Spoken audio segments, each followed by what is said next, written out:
हनुमान जी सुरसा पर विजय प्राप्त करके या सुरसा माता को प्रसन्न करके जब आगे बढ़ते हैं तो उनको सिंहिका नाम की राक्षसी से उनका सामना होता है। यहाँ पर मैं बता देना चाहूँगा कि सिंहिका जो राक्षसी है उसका वर्णन अलग अलग जगहों में अलग अलग तरीके से किया गया है और मूलतः यदि तात्विक रूप से यदि देखा जाए तो वो जल तत्व का प्रतीक है और वो गुणों में वो तमोगुण का प्रतीक है। तो हनुमान जी को तमोगुण पर विजय प्राप्त करके ही आगे बढ़ना पड़ता है। सिंहिका के साथ हनुमान जी की मुठभेड़ कैसे हुई उससे पहले मैं सिंहिका का एक परिचय बताना चाहूँगा। ये कहा गया है कि जो सिंहिका है वो हिरण्यकश्यप की पुत्री थी और प्रहलाद की बहन थी।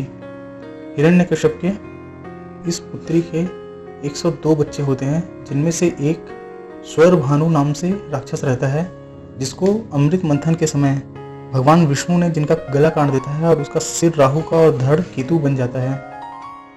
वहीं कुछ ग्रंथों में यह बताया जाता है कि सिंहिका जो है वो हिरण्यकश्यप की पुत्री न होकर वो उसकी बहन थी और वही होलिका के नाम से भी जानी जाती है। तो उस हिसाब से सिंहिका जो है वो कश्यप और दीति की पुत्री थी। पर इस कहानी में भी थोड़ा विचित्र लगता है क्योंकि जो सिंहिका जो थी, जो हिरण्यकश्यप की जो बहन थी, उसको होलिका नाम से भी जाना जाता है और प्रहलाद को जलाने के प्रयास में वो खुद जलकर भस्म हो चुकी थी। तो इसीलिए हम इसको उतना गंभीरता से नहीं ले सकते। और जो हिरण्यकश्यप की पुत्री सिंहिका का जो वर्णन आता है उसके बारे में यह बताया गया है कि जो ब्रह्मा है उनसे उनको एक वर मिला है कि वो किसी के भी छाया को कंट्रोल कर सकती है, अर्थात वो किसी की भी छाया को पकड़ के उस जंतु की गति रोक सकती है। तो यहाँ पर एक कहानी आती है कि जो छाया देवी है वो वास्तव में सूर्य की पत्नी है और शनि देव की माता भी है। तो एक बार उसने छाया देवी को कंट्रोल करने का या पकड़ने का प्रयास किया था और इसी दौरान उसकी लड़ाई शनि से और हनुमान जी से हो जाती है, पर वे बुरी तरीके से हार जाती हैं और सिंहिका जो थी उसको उस समय हनुमान जी उनको क्षमा याचना दे देते हैं और उनको कहते हैं कि इस बार तो मैं तुमको छोड़ रहा हूँ, पर अगली बार यदि तुम मेरे हत्थे आई तो मैं तुमको मार डालूंगा। तो इसीलिए जब हनुमान जी अगली बार उनसे मिलते हैं और फिर से वो उनका रास्ता रोकने की कोशिश करती है तो हनुमान जी उनका वध कर देते हैं और इस प्रकार से सिंहिका के जीवन का यहीं पर समाप्त हो जाता है। किष्किंधा कांड में जब सुग्रीव समस्त दिशाओं का वर्णन करते हैं तो उस समय जब वो दक्षिण दिशा का जब वर्णन करते हैं तो वे कहते हैं कि दक्षिण समुद्र के बीच में अंगारका नाम की एक प्रसिद्ध राक्षसी रहती है जो छाया पकड़कर ही प्राणियों को खींच लेती है और उन्हें खा जाती है। तो हनुमान जी और अन्य वानर जब दक्षिण दिशा की ओर जाने लगते हैं तो सुग्रीव उनको पहले से ही इस राक्षसी का से उनको मतलब चेतावनी दे देते हैं, उनको सचेत कर देते हैं। रामचरितमानस में सुंदरकांड में इस राक्षसी के बारे में लिखा है। तुलसीदास जी कहते हैं, निश्चरी एक सिंधु मह रही, करी माया नभ के खग गही, जीव जंत जो गगन उड़ाही, जल विलोक तिनके फर छाही, गहई सा छाह सकसो न उड़ाई, ए विधि सदा गगन चर खाई, सोई छल हनुमान का किन्हा, ताहि कपटी कपि तुरते ही चिन्हा, ताहि मारी मारुत सुत बीरा, बारिधि पारी गयो मति धीरा। तो तुलसीदास जी ने बहुत ही संक्षेप में सिंहिका के वध का वर्णन कर दिया था, पर वाल्मीकि रामायण में सिंहिका के वध का एक विस्तृत वर्णन है। यहाँ पर वाल्मीकि रामायण के सुंदरकांड के पहले सर्ग के 184 श्लोक से सिंहिका की कहानी आती है। 184 श्लोक में कहा गया है कि इस तरह से जाते हुए हनुमान जी को इच्छानुसार रूप धारण करने वाली विशाल काया सिंहनी नाम की राक्षसी ने देखा और उसे देखकर वह मन ही मन इस प्रकार विचारने लगी कि आज दीर्घ काल के बाद यह विशाल जीव मेरे वश में आया है और इसे खा लेने पर बहुत दिनों तक मेरा पेट भरा रहेगा।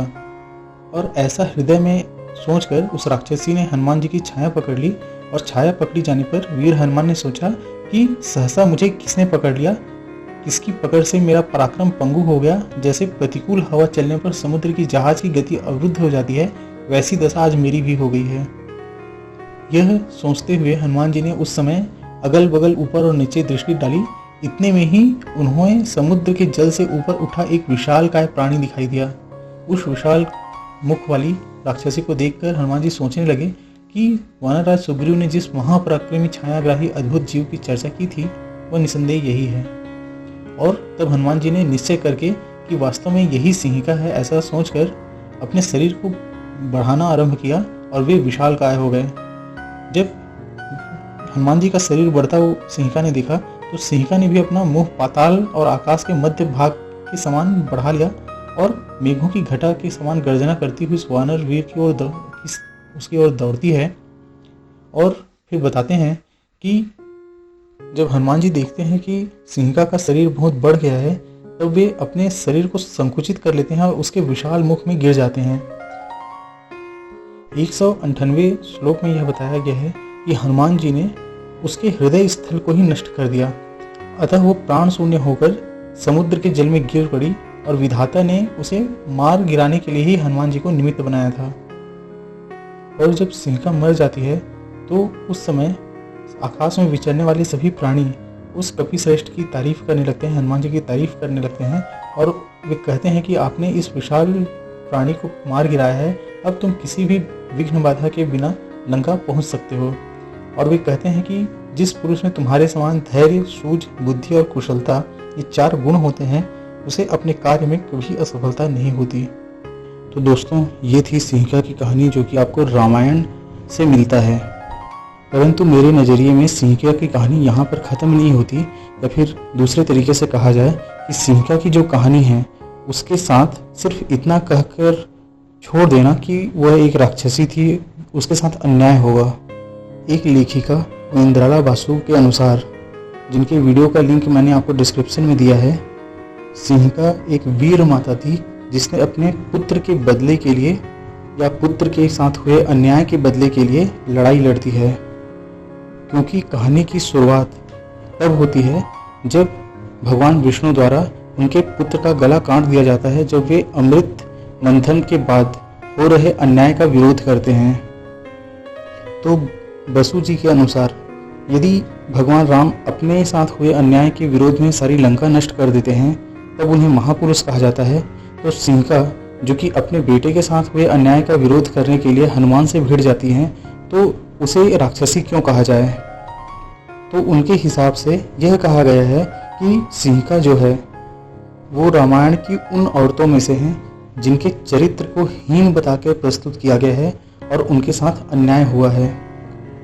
कुछ और मान्यताओं के अनुसार सिंहिका को बर्मुडा ट्रायंगल से भी जोड़कर दिखाया जाता है, क्योंकि सिंहिका की जो कहानी है कि वो एक छाया को पकड़कर अपनी ओर खींचती है और उस वस्तु की या उस प्राणी की गति उस छाया के अधीन हो जाती है और वो अपने जगह से हिल नहीं सकता।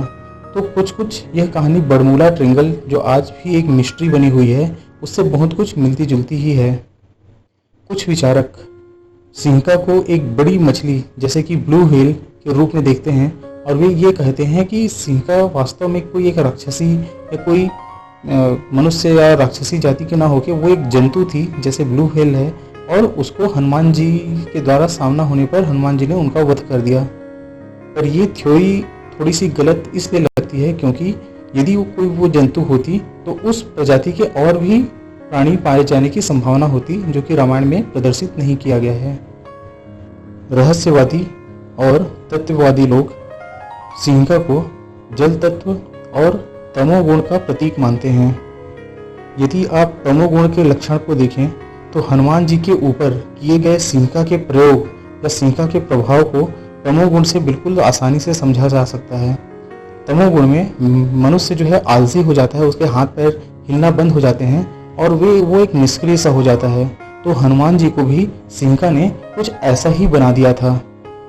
और चूंकि वो जल के भीतर रहती थी और जल की ओर खींचकर वो प्राणियों के प्राण खींच लेती थी, तो इसीलिए उसे जल तत्व का भी प्रतीक माना गया है।